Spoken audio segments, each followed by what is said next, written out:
খুব দ্রুত শপথ সম্পূর্ণ হবে, আর খুব দেরি হলেও এটা 16 বা 17 তারিখ এর পরে যাবে না। শপথের জন্য প্রস্তুতির কাজ গতকাল থেকেই শুরু হয়েছে। আজকে আপনারা দেখেছেন যে গেজেট অলরেডি এমপিদের গেজেট প্রকাশ হয়েছে এবং বাকি কাজ খুব দ্রুত গতিতে চলছে। চিফ অ্যাডভাইজার কালকেও কাজ করেছেন, আজকেও চিফ অ্যাডভাইজার কাজ করছেন এবং পুরো টিম কাজ করছে, ক্যাবিনেট কাজ করছে স্মুথ ট্রানজিশনের জন্য। শপথের কে পড়াবেন এটা আপনাদেরকে পরবর্তীতে জানিয়ে দেওয়া হবে। Again another example of bad journalism.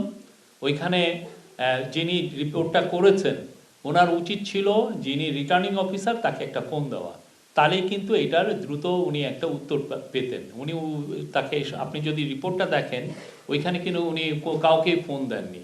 উনি ইলেকশন কমিশনকেও ফোন দিতে পারতেন, উনি যিনি যেই কেন্দ্র থেকে যেই জায়গা থেকে এটা অরিজিনেট হয়েছে তাকেও ফোন দিতে পারতেন, কাউকেই ফোন দেননি।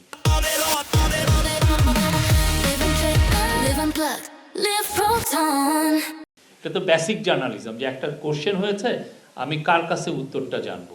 তো পরবর্তীতে দেখেছেন যে এটা আসলে আমরা ইলেকশন কমিশনের কাছে জানতে চেয়েছিলাম, তারা বলেছেন এটা টাইপোগ্রাফিক্যাল এরর, এখানে 2টা 2-এর জায়গায় 3টা 2 বসে গিয়েছিল, ফলে এটা একটা 5 ডিজিটের ফিগার ছিল, এটা 6 ডিজিট হয়ে গেছে। অরিজিনাল যেই ডকুমেন্টে রিটার্নিং অফিসার সাইন করেছেন সেটা ঠিক ছিল এবং ওইটা ইমিডিয়েটলি এটা কারেক্ট করা হয়েছে।